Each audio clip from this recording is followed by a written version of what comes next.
Hello everyone. Today is December 19th. Welcome back to the channel. Today we are going to talk about Taiwan Semiconductor Manufacturing Company, or TSMC.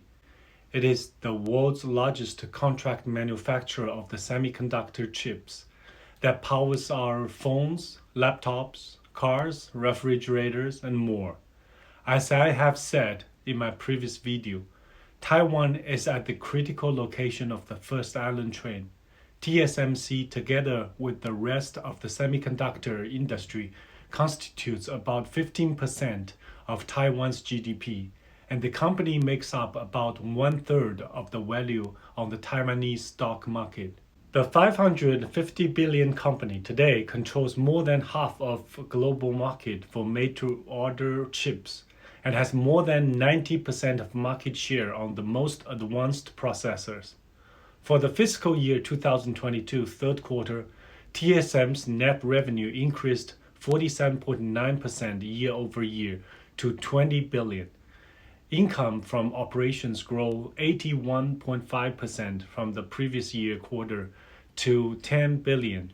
Even with such good growth in revenue, TSMC stock price has slipped more than 50%, from as high as $140 at the beginning of this year to its lowest point of $60 in November. One of the possible reasons for the drop is the geopolitical factor and the tensions between the Taiwan Strait. Especially after the Ukraine-Russia war and the historical visit by the Speaker of the House, Nancy Pelosi, this summer. Taiwan is an island. A war or a blockade would have a devastating effect on the production and supply chain of TSMC and the whole world. As I have mentioned before, both China and the US have good reasons to start the war across the strait, and it is still questionable if the drop of the stock price already fully priced that in. That's why I don't suggest buying that stock now.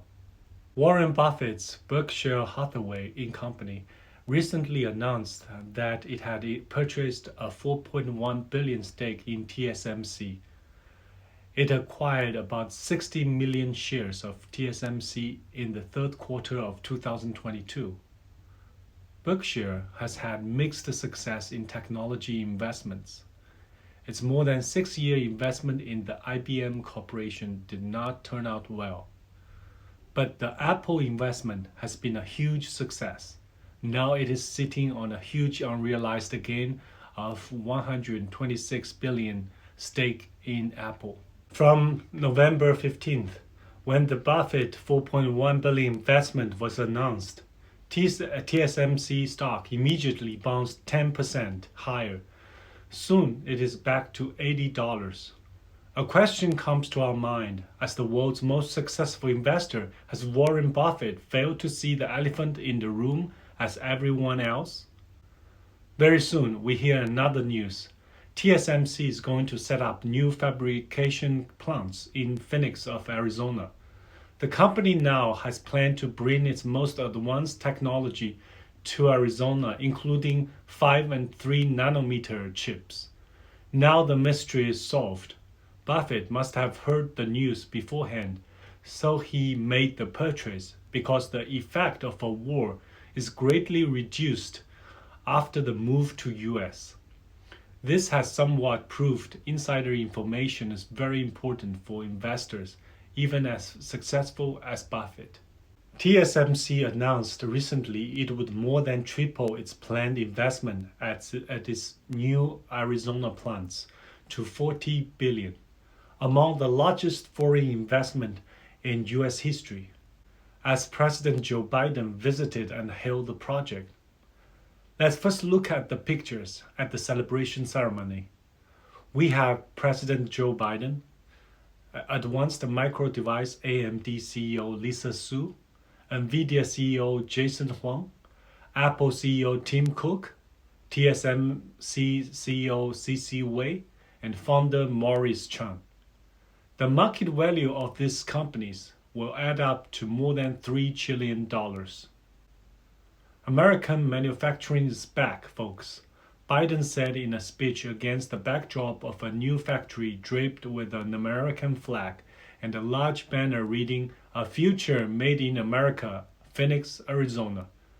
Mark Liu, chairman of TSMC, estimated annual revenue of $10 billion when the two chip fabrication plants open, and its customers would have annual sales of $40 billion from production using chips made there.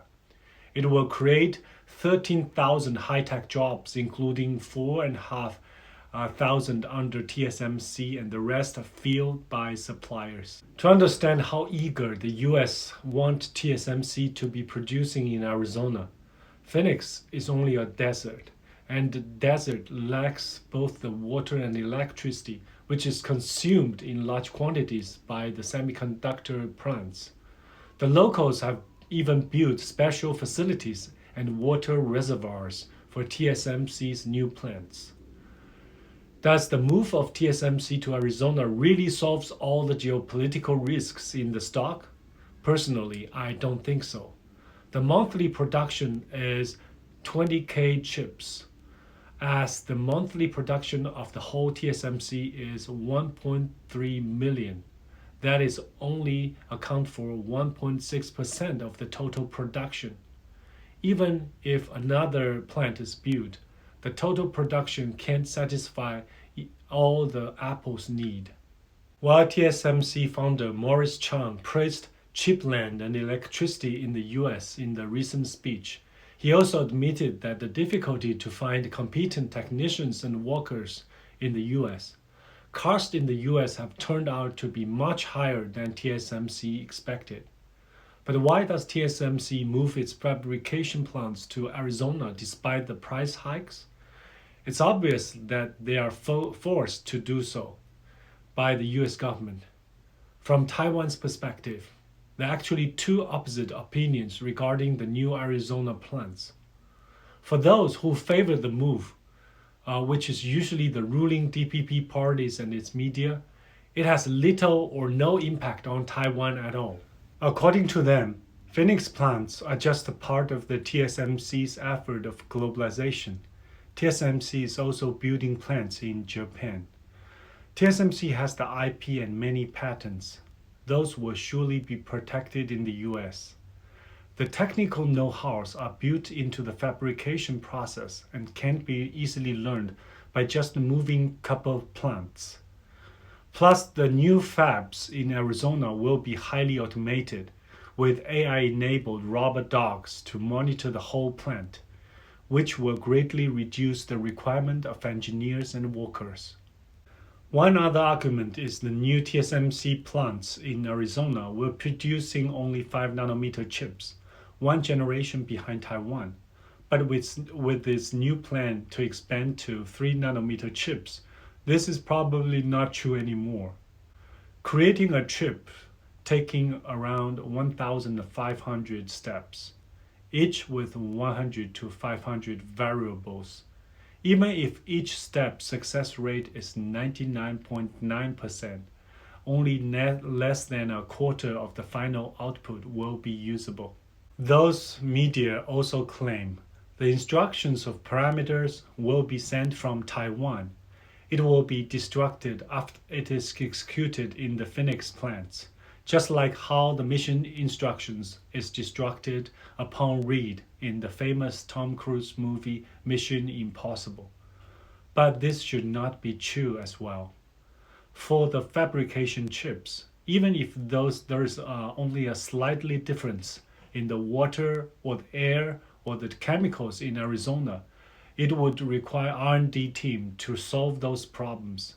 So the parameters must be slightly different and have to be researched locally.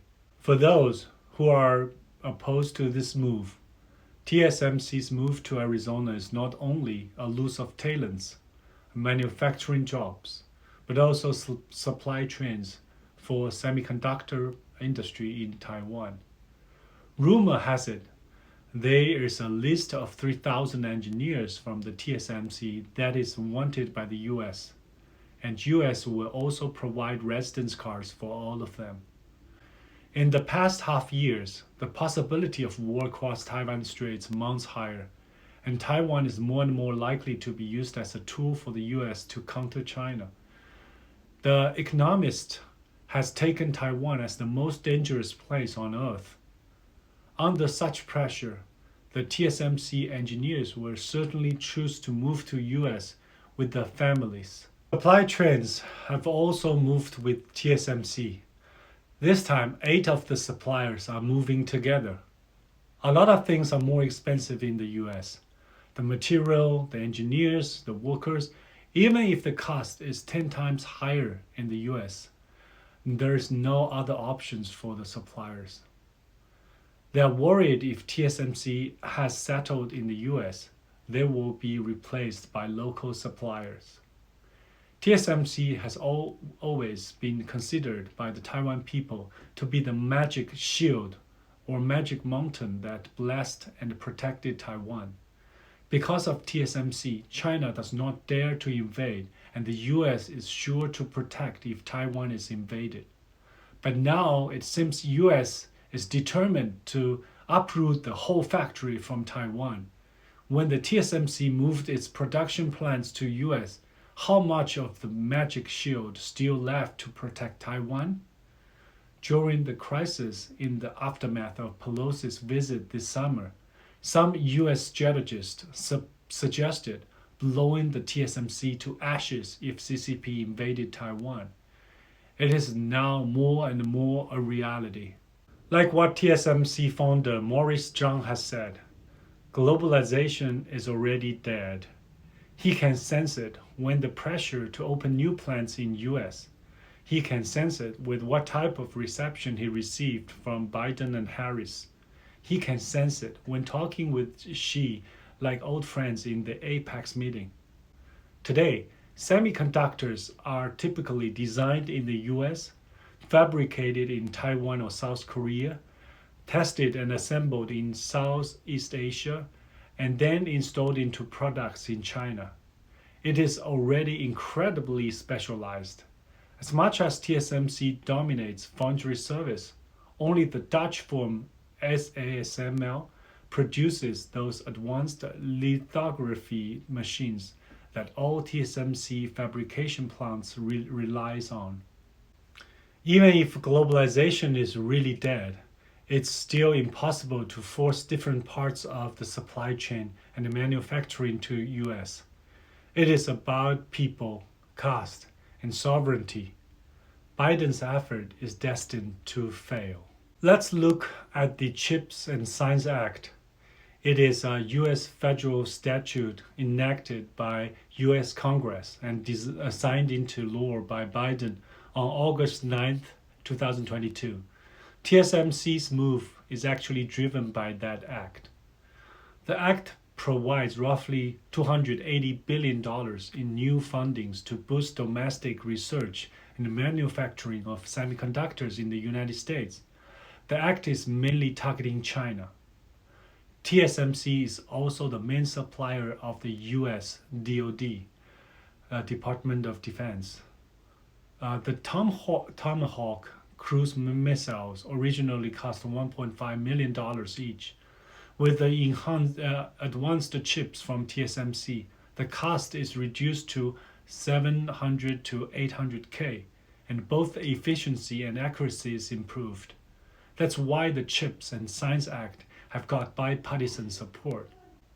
With this act and many sanctions, those advanced chips won't be supplied to China, so that Chinese technology will gradually lag behind. This act has basically deviated from the basic principle of the US, the free market. Now it greatly enhanced government subsidy and government control. This is against how US has succeeded in the past and becomes more and more like the CCP. We are already in a war. It's a fight for the advanced manufacturing and supply chains. It is also the fight for the global dominance. China is now forced to find its way out of this. Recently, it announced a $1 trillion investment in this area. The move of TSMC to US is a perfect representation of the current geopolitical reality. China and US is at war in many fronts: economy, trade, technology. As we are still in the early stages, it's still too early to tell the results.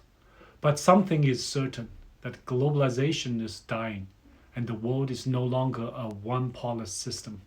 US has already lost its leadership role both from the moral and the economic perspective. The double standard and hypocrisy is more and more obvious under the Biden administration. Buffett investment in TSMC is definitely at the wrong time in the short term.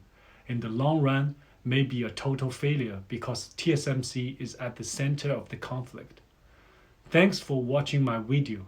If you like it, please subscribe to my channel and your support is greatly appreciated.